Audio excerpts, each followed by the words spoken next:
we are given f of x. They say we should determine what is going to be f prime of x from first principle. And then as I was saying, you go to your information sheet. If you go to your information sheet, you'll find a formula which says f prime of x. Now you're going to copy this formula exactly the way it is. There's no need for you to get it wrong, this thing. So you take the formula exactly the way it is. What does the formula say? It says f prime of x is equal to the limit as h approaches 0. And then you go there and say, okay, but now what do we have here? Let's check.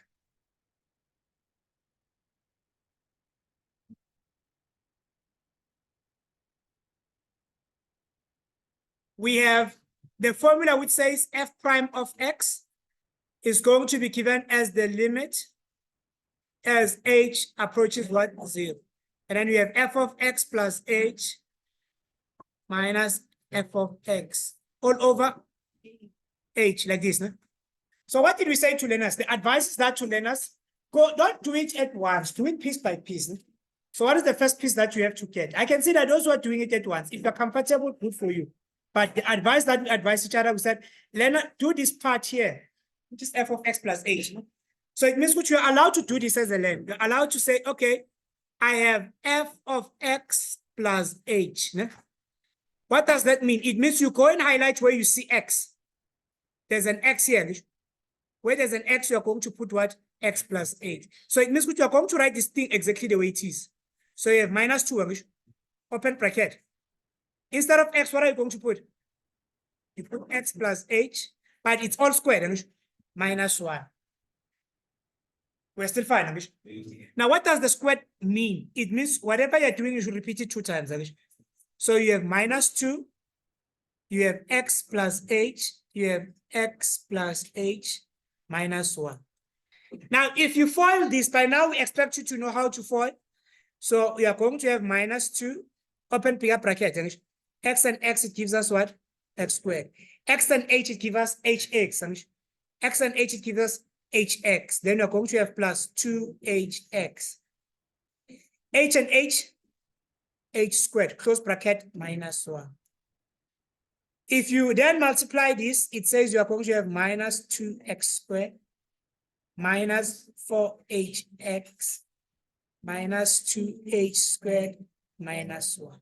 And then they will give us a mark for being able to get what? F of x plus h. We're still fine, Amish. What else are we going to look for? We're also going to tell them which the other thing that we should look for is the top part, is this part here. What is that part? You write it exactly the way it is, Amish. What is that part? That part they said, I'm going to write it here, space. I want to write it somewhere here. Okay, so we're going to have f of x plus h, minus f of x. Then I will tell them, what is f of x plus h? F of x plus h is this whole thing here.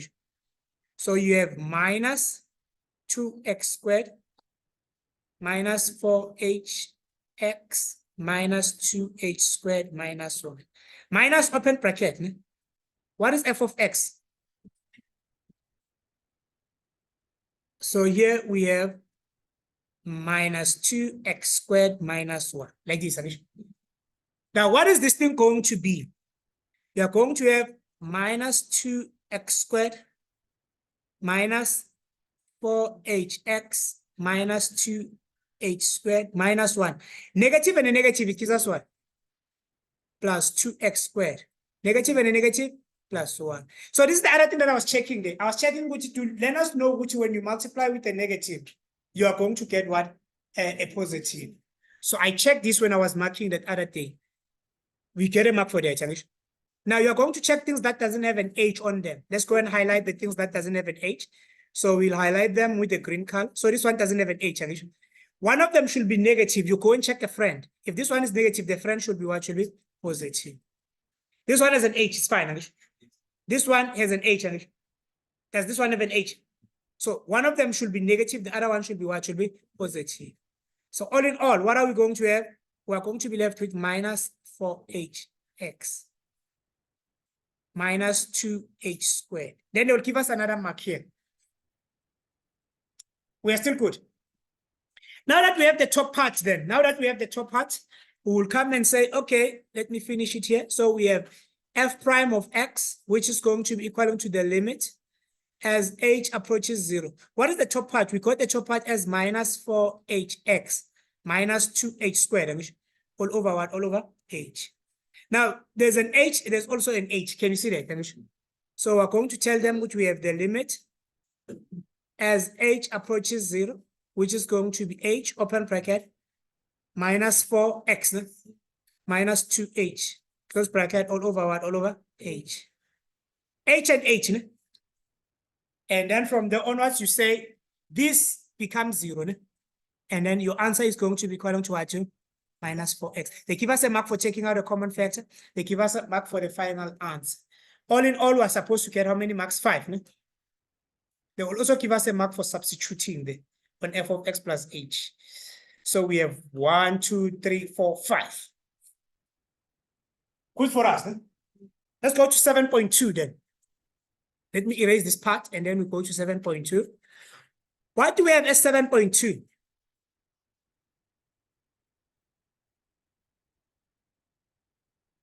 They gave us which determine f prime of x. It is given that f of x is equaling to, straightforward, 2 marks.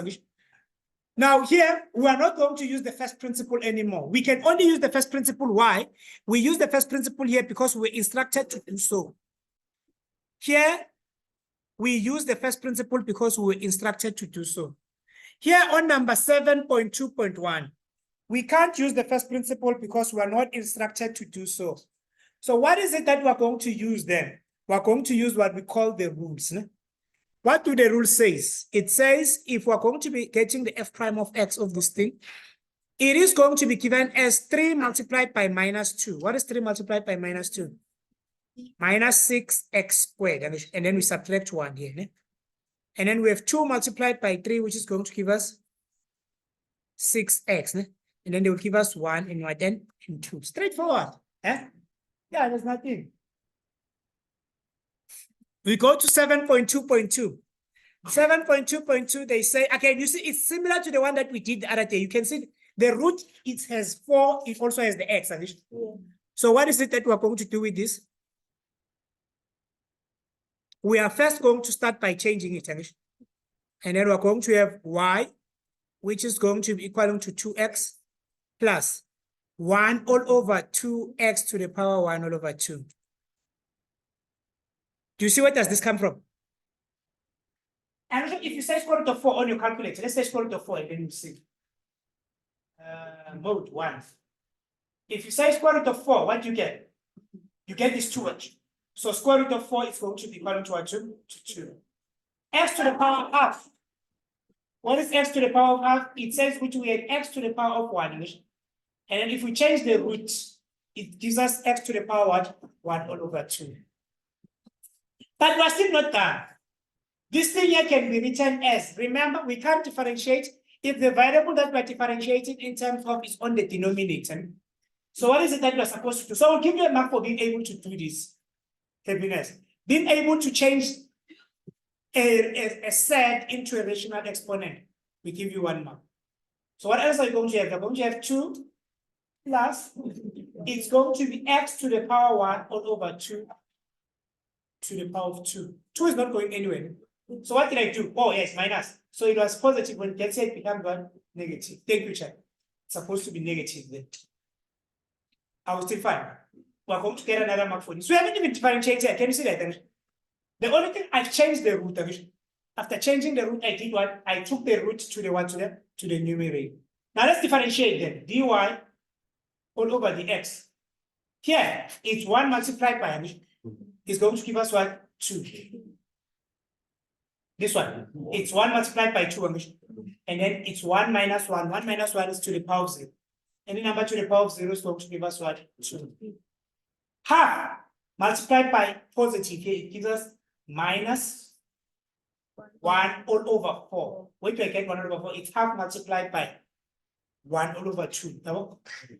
And then it says you're going to have x. It's minus 1. If you say minus 1, you're going to get minus 3 all over 2. And then we give you a mark here, and then we also give you a mark. All in all, you're going to get what? 4 marks. Where do you get the 1 over 4? Remember, I'm sure we have minus 1 over 2. We come and put it here. Let me do it with another color.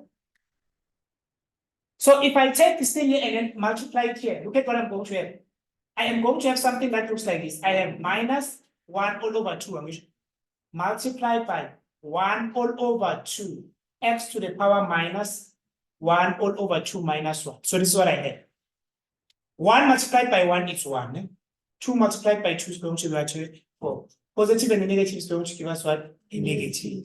And then this part here is this one. And then get 1, 2, 3, 4. But the good news, you see, the reason why I like it differentiation. Differentiation, they don't say just because we did this part wrong, everything is wrong. No.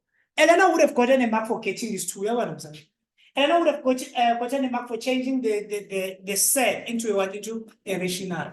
So there's a mark for each and everything that you know how to do. So you being able to change this, they were going to give you a mark for that. You being able to remember in which you can't leave this in the denominator. You need to take it into the numerator. We give you another mark for that. And then for differentiation, then you see differentiation, it gave you only 2 marks.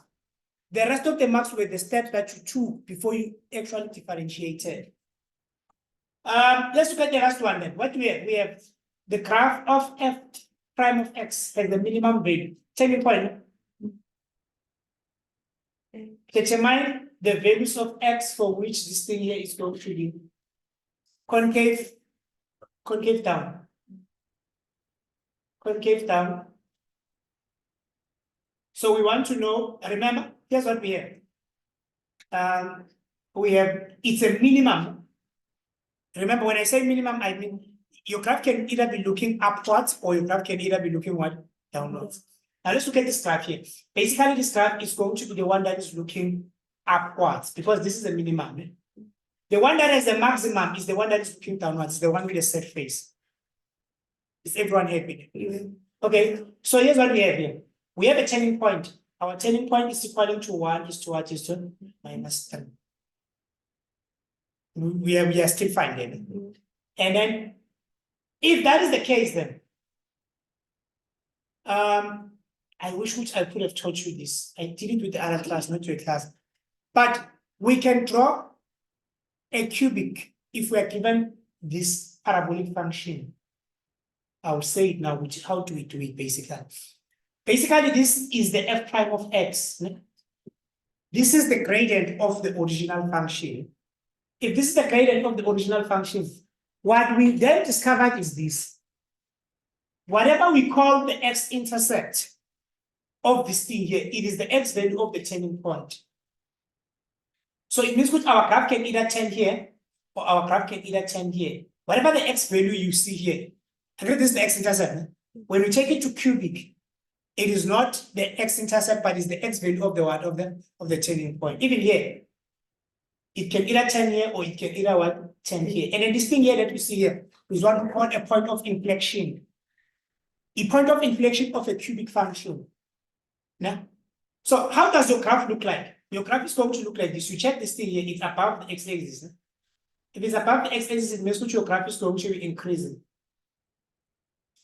It's increasing up until it gets here. And then until you get to another turning point again, your graph is then negative. It's negative because it's below the x-axis. So it's going to be negative up until we get here. And then after that, it becomes what? Positive. So if we check here at the point of inflection, but determine the values for which this thing here is going to be concave up. So we say from 1, you see 1, concave up or concave down. Concave down, it means which you are going in this direction, the graph is looking what? Downwards. So x should be less than 1. When x is less than 1, our graph is going to be actually concave down.